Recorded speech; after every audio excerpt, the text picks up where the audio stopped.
Peraturan daerah yang diterbitkan pemerintah Kota Depok, Jawa Barat tentang penyelenggaraan bidang perhubungan yang mewajibkan seluruh pemilik kendaraan roda 4 menyediakan lahan parkir atau garasi menuai pro dan kontra. Ada yang setuju karena mobil yang parkir di badan jalan dinilai kerap mengganggu warga lain. Sementara sebagian warga lainnya tidak setuju sebab terlalu memberatkan. Ya, karena gini ya, kalau kita udah punya mobil, otomatis kita harus berpikir jangan sampai mengganggu tetangga. Ya, kadang-kadang banyak yang seperti itu. Jangankan di rumah-rumah biasa, di perumahan aja sering seperti itu. Walaupun ada garasi, tahu-tahu garasi cuma satu, mobilnya dua. Tetangga yang depannya marah. Tapi kalau soal peraturan, denda urusan pemerintah lebih tahu, ya. Saya sih terlalu memberatkan ya. Karena yang memiliki mobil itu belum tentu orang yang ini. Dia mungkin bekerja sebagai angkutan online lah, ojek online gitu kan. Ya mereka juga kan butuh pendapatan yang saya buat kehidupan sehari-hari begitu. Ya, kalau itu terlalu memberatkan lah. Sebelumnya, pemerintah Kota Depok, Jawa Barat mengesahkan regulasi yang mewajibkan pemilik mobil agar tidak memarkirkan kendaraannya sembarangan. Apabila masih ada warga Depok yang meletakkan mobilnya di badan jalan atau fasilitas umum lainnya, maka akan dikenakan denda hingga 2 juta rupiah. Dari Depok, Jawa Barat, Iyung Rizky, iNews melaporkan. Baik pemirsa, selengkapnya kami akan membahas pro kontra mobil tanpa garasi kena sanksi ini. Telah hadir di studio Bang Amsori, warga Depok. Apa kabar? Selamat sore. Alhamdulillah, selamat sore, baik. Terima kasih. Dan yang kedua ada Pak Agus Pambagio, pengamat kebijakan publik. Apa kabar? Selamat sore, Pak. Baik, selamat sore. Baik. Kita juga terhubung di sambungan telepon ada Kepala Dinas dari Kota Depok, Pak Dadang Wihana. Selamat sore, Pak Dadang. Iya, selamat sore. Iya. Pak Dadang, ini apakah betul informasi atau kebijakan baru mengenai denda sebesar 20 juta hingga 2 juta begitu Pak? Apakah betul dan efektif mulai kapan? Iya, perlu kami luruskan kembali terkait dengan informasi yang tersebar bahwa denda 20 juta bagi mereka yang tidak punya garasi gitu kan. Jadi awalnya kita filosofinya bahwa telah terjadi ketidakteraturan di tengah warga. Selain itu juga banyak aspirasi yang disampaikan kepada kita dari warga terkait dengan banyaknya mobil yang terparkir atau parkir di bahu jalan atau di ruang milik jalan. Nah, dari hal-hal itu, dari isu dan fakta yang sudah lama terjadi, kita coba formulasikan, kita coba diseminasi dan lain-lain, dan perlu ada pengaturan.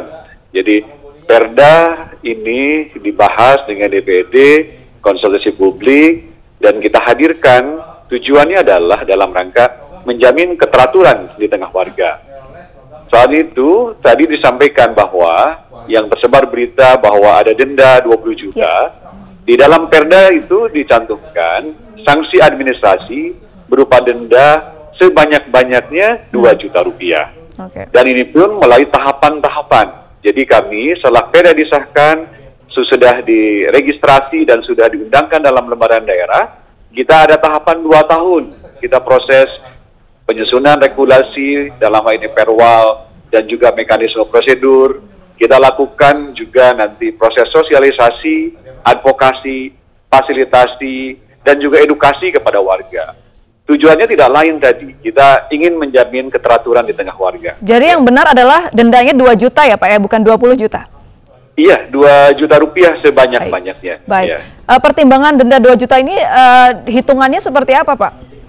Ya, kita melihat dari tadi kemampuan dari warga, misalnya dari pendapatan bagi rata-rata mereka yang memiliki mobil dalam setiap bulan, kita perhitungkan dengan beragam hal. Jadi sehingga muncullah tadi angka 2 juta. Dari awalnya dulu mungkin konsepsi awal itu 20 juta rupiah gitu kan, tetapi setelah pembahasan dan memperhitungkan berbagai macam hal, itu adalah 2 juta. Baik. Tapi intinya kita bukan tujuannya di dendanya, ya kan? Tetapi tadi menjamin keteraturan di tengah warga. Karena kerap kali terjadi konflik di tengah warga hanya diakibatkan karena parkir kendaraan. Baik. Ya. Baik, Pak Dadang, kapan efektif ini akan dimulai, Pak? Implementasi kita untuk Perda setelah tahap proses penyusunan perwal terkait dengan mekanisme prosedur, lalu sosialisasi, advokasi bagi mereka-mereka yang saat ini menggunakan fasilitas palsu.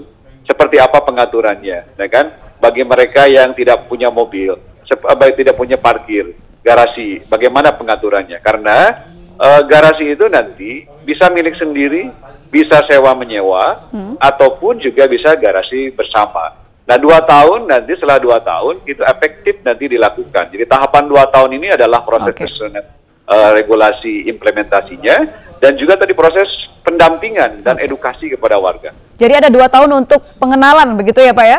Iya, betul, iya. Baik. Kita langsung ke Pak Agus Pambagio. Pak Agus, bagaimana nih, ada kebijakan mengenai akan didenda maksimal 2 juta. Sudah tepatkah kebijakan ini, Pak? Saya sangat mendukung. Saya sudah lama mendukung di Pemprov DKI, tapi tidak jalan-jalan. Saya sebagai warga DKI selalu mengatakan bahwa itu jalan terbaik. Tetapi syaratnya adalah ada konektivitas angkutan umum. Artinya Pemprov Kota Depok itu harus menyediakan angkutan umum yang terkoneksi, sehingga orang tidak perlu lagi beli mobil. Kalau perlu mobil pun satu, ya. Jadi ini adalah pembatasan yang saya bilang cerdas karena harus dilakukan. Orang itu kalau tidak didenda, dia tidak akan disiplin. Orang Indonesia itu sangat cuek dan tidak disiplin. Kalau didiamkan, nah itu sudah bisa hancur-hancuran karena pasti ada banyak konflik.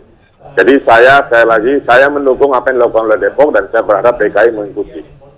Baik, untuk dendanya tidak ada masalah ya dengan nominal 2 juta, Pak? Masalah denda itu kalau cuma 100.000 orang akan melanggar.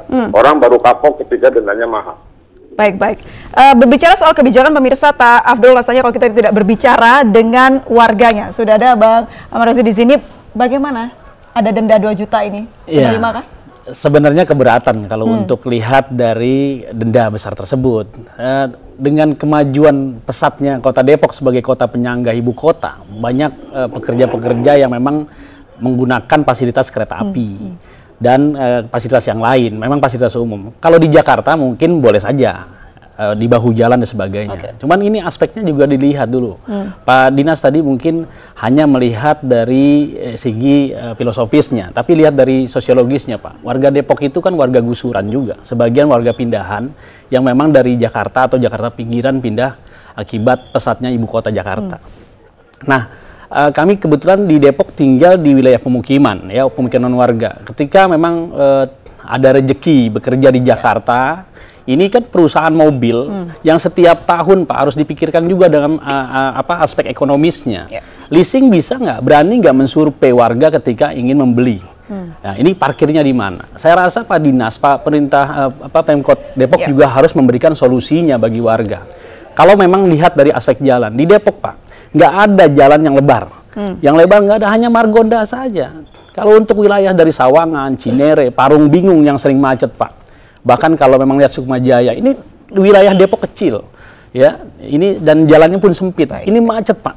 Kalau memang sekarang saya setuju dengan Pak Agung tadi ya, Pak Agus ya. Itu kalau memang di pinggir jalan, angkot, Pak. Tadi mungkin usaha ojol. Ini parkir di jalan. Ini memang bolehlah kita tertibkan. Seperti DKI mungkin berapa jam digembok dan sebagainya. Tapi kalau untuk di Depok sulit banget. Kalau kita lihat di pemukiman-pemukiman, Pak, ini kan banyak warga Depok yang memang punya usaha dagang juga di pinggir jalan. Baik, kita akan langsung ke Pak Dadang, Kepala Dinas Perhubungan. Ada respon dari warga Depok, Pak, seperti apa, Pak? Baik, itu salah satu aspirasi kan. Dalam kehidupan bermasyarakat, tidak hanya kita, tetapi juga ada orang lain, ya. Kita memperhatikan tadi berbagai macam aspek, dan memang kita bisa ambil formulasi dalam sebuah kebijakan, karena tadi terjadi ketidakteraturan di tengah warga, maka kita coba ajukan dalam pengaturan ini. Nah, nanti mengapa kami ambil masa 2 tahun ketika implementasi?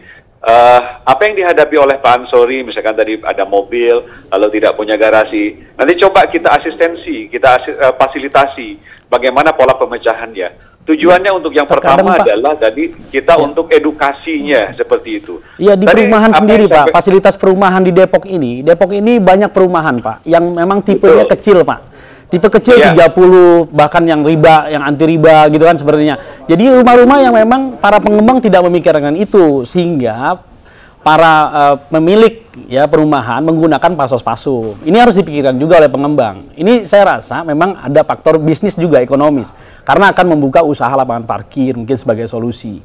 Jadi maksud saya harus dipikirkan dulu beberapa aspek Pak. Karena memang satu sisi Depok memang lagi pembangunan Pak, pembangunan tol dan sebagainya. Ini kalau tiap pagi Pak, dari jam 6 sampai jam 9 itu macet total Pak. Apalagi kemarin hujan, banjir dan sebagainya. Ini banyak titip-titip kan. Memang tadi usaha sewa di rumah Pak. Ini kalau memang dilihat saya dari Tapos Pak, Cilangkap bahkan sampai Sawangan, itu tidak ada akses jalan yang lebar. Margonda saja Pak, itu yang paling besar itu macet. Harus dipikirkan Pak. Maksud saya. Apakah itu sudah dipikirkan Pak Dadang? Iya, karena dasar itu pula lah kita tadi pertumbuhan kendaraan saat ini sudah mencapai 1,2 juta kendaraan saat ini di Depok, dari jumlah penduduk 2,3 juta. Ya. Nah, ini adalah salah satu hal upaya kita tadi, betul kata Pak Agus, bagaimana juga kita harus menata transportasi publik. Kita memikirkan untuk prioritas kami di Dinas Perhubungan untuk tahun 2020 ini, bagaimana koneksi tadi untuk angkutan umum, terutama dari pemukiman ke simpul-simpul transportasi. Itu salah satu upaya pemecahan itu. Tapi apa yang terjadi tadi terkait dengan tadi parkir-parkir yang di pemukiman, sudah jalannya sempit gitu ya, terus digunakan untuk garasi sehingga orang tidak bisa lewat. Nah, sedangkan untuk rumahnya, ya misalkan dengan luas lahan yang sempit, itu dihabiskan untuk bangunan gitu. Padahal bangunan itu bisa untuk dibuatkan garasi untuk satu mobil. Nah, seperti itu. Jadi, dengan pengaturan ini, warga untuk berpikir kembali misalnya, ketika sudah hanya cukup satu mobil, ya sudah cukup satu mobil jika tidak memiliki fasilitas lain. Apalagi tadi dikatakan bahwa jalan-jalan di perumahan itu sudah sangat sempit seperti itu. Ya. Baik. Kalau dari Pak Agus sendiri ada respon begitu dari warga Depok sendiri Pak mengenai bagaimana mobilisasi ke tempat pekerjaan. Apakah ada jalan tengah untuk ini Pak Agus? Ya gini, harus. Makanya saya katakan tadi dari awal, harus saya koneksikan teman-teman di Depok itu pengen kerja di Jakarta, dia naik KRL. Nah, kemudian dari stasiun itu pokoknya angkutan umum sampai ke daerahnya itu apa modanya, apakah bus yang sedang, kemudian jenis angkot, lalu apa. Itu harus ada ditata oleh Dinas Perhubungan. Kemudian juga tidak boleh berhenti sembarangan. Jadi dia harus berhenti tempat-tempat tertentu sehingga tidak membuat macet. Nah, kalau jalan sudah sempit tadi, lalu diparkir mobil, ya selesai urusannya. Itu nanti adu otot pasti. Jadi memang tidak boleh jalan itu dipakai parkir. Bisa saja yang punya tanah, misalnya mau jual nggak laku-laku, jadikannya tempat parkir sehari 5.000, pasti dalam 3 tahun balik itu modalnya. Ya, jadi sekarang warga Depok yang punya tanah belum dibangun, jadikan lahan parkir. Kan tinggal dikasih semen saja, atau tidak usah diapa-apakan, asal ada yang jaga. Kutip saja berapa Depok parkirnya, 5.000 kah, 3.000 kah?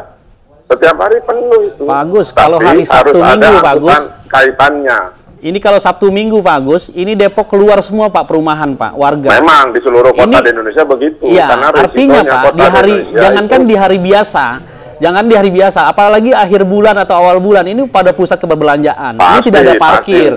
Artinya Pak, di akses jalan di Depok ini harus dipikirkan. Itu dijadikan. Maka jalan dia parkir di pinggir jalan itu pasti macet. Jadinya yang punya tanah itu dijadikan tempat parkir, diatur oleh Dinas Perhubungan. Nggak bisa, nggak jalan terbatas setuju, parkir, Pak. Kan nggak benar. Setuju. Ini saya melihat Pak Wali Kota atau jajarannya juga, kepala dinas harus mempertimbangkan dulu lah sebenarnya, jangan terburu-buru juga. Dan masih 2 tahun itu pengenalannya. Kan? Kita langsung kembali ke Pak Dadang. Pak Dadang, apakah sudah dipikirkan fasilitasi mengenai mobilisasi warga Depok untuk bekerja Pak? Bagaimana Dinas Perhubungan mempersiapkan ini?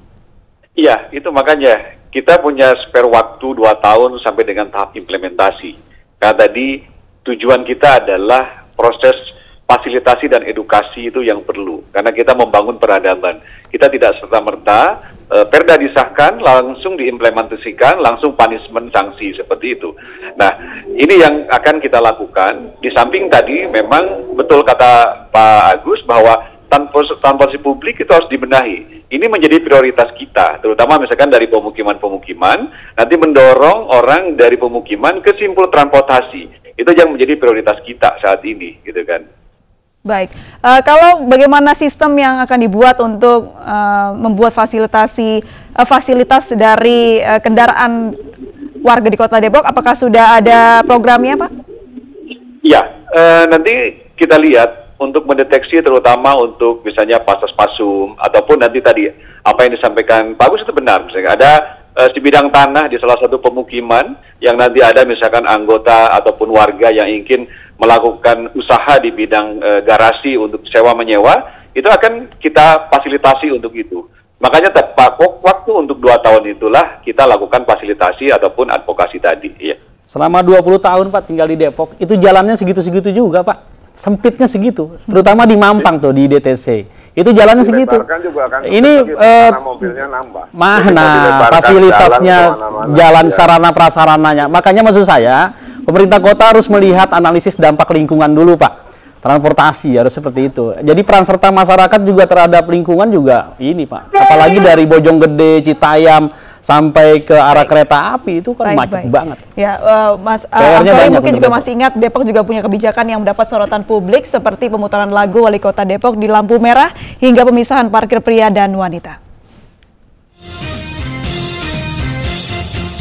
Hati-hati di jalanan, jangan ugal-ugalan bila naik. Lagu berjudul Hati-Hati yang dinyanyikan Wali Kota Depok, Jawa Barat, Muhammad Idris, mulai diperdengarkan di lampu merah Simpang Ramanda September tahun lalu. Lagu berdurasi 166 detik ini berlirik imbauan agar pengguna jalan tertib berlalu lintas. Diharapkan nantinya angka pelanggaran berlalu lintas di Depok akan menurun dengan adanya lagu ini. Sejumlah warga Depok menilai positif dengan adanya kebijakan lampu merah bernyanyi untuk mengingatkan masyarakat, namun ada pula yang mengkritik cara ini tidak efektif dan sia-sia.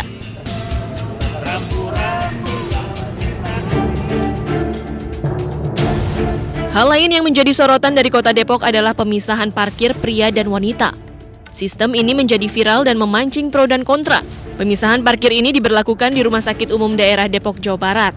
Di tempat ini terpasang spanduk pink bertuliskan parkir perempuan atau ladies parking. Namun kebijakan ini dikritik karena dianggap merepotkan pengendara.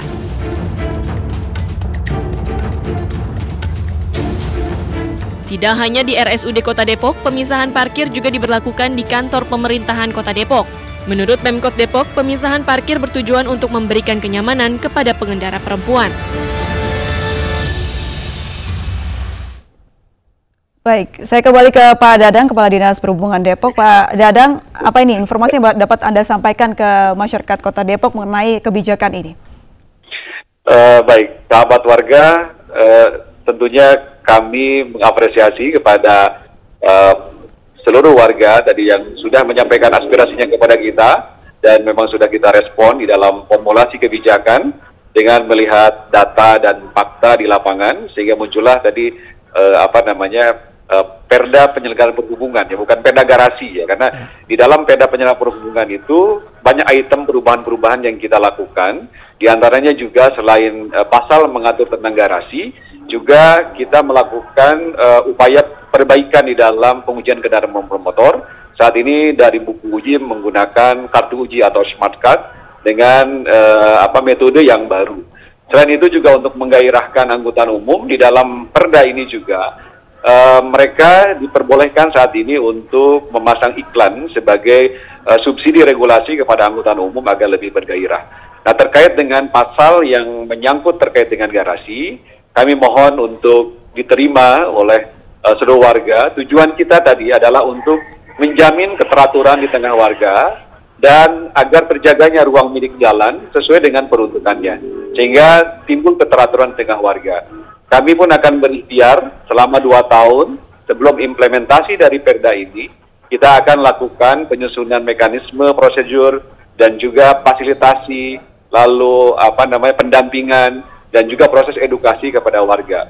Tujuan kita bukan dinilai dendanya, tetapi bagaimana tadi keteraturan itu terjaga di tengah masyarakat.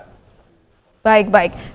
Itu juga akan menjadi mungkin inovasi dari Kepala Dinas Perhubungan ya Pak, termasuk juga tadi memberikan lagu dari Wali Kota untuk ditempatkan di lampu merah begitu ya Pak Dadang ya? Ya, saya kira kita harus berubah secara tangkas saat ini. Kita tidak bisa juga berdiam diri. Segala ikhtiar coba kita lakukan, dan seperti tadi ladies parking itu sebetulnya dimanapun itu diberlakukan. Dan alhamdulillah sebetulnya untuk perda yang berisi pasal terkait dengan garasi, beberapa daerah itu sudah bertanya kepada kita, merespon secara positif, dan ingin juga mereka mengadopsi terkait dengan hal ini karena mungkin memiliki masalah yang serupa. Jadi pemerintah itu harus hadir, mengatur warganya, apalagi jika terjadi ketidakteraturan seperti itu. Baik. Kalau dari Pak Agus Pambagio sendiri, apa pesan ini untuk pemerintah Depok dan juga Kepala Dinas Perhubungan Depok terkait kebijakan yang akan dilakukan? Ya, ini harus diteruskan dan harus jadi contoh pertama yang baik lah. Karena jalanan itu ruang publik. Jadi semua orang harus punya hak yang sama di jalan. Ya, tidak boleh ada yang mengokupansi lebih banyak. Nah, ini saya apresiasi upaya dari Pemkot Depok. Saya pikir saya mau lihat perkembangan dalam 2 tahun ini. Karena saya berharap Jakarta mengikuti, karena Jakarta sudah berkali-kali tapi gagal. Nah, jadi kita mau lihat ke depannya seperti apa. Teruskan saja Pak Kepala Dinas.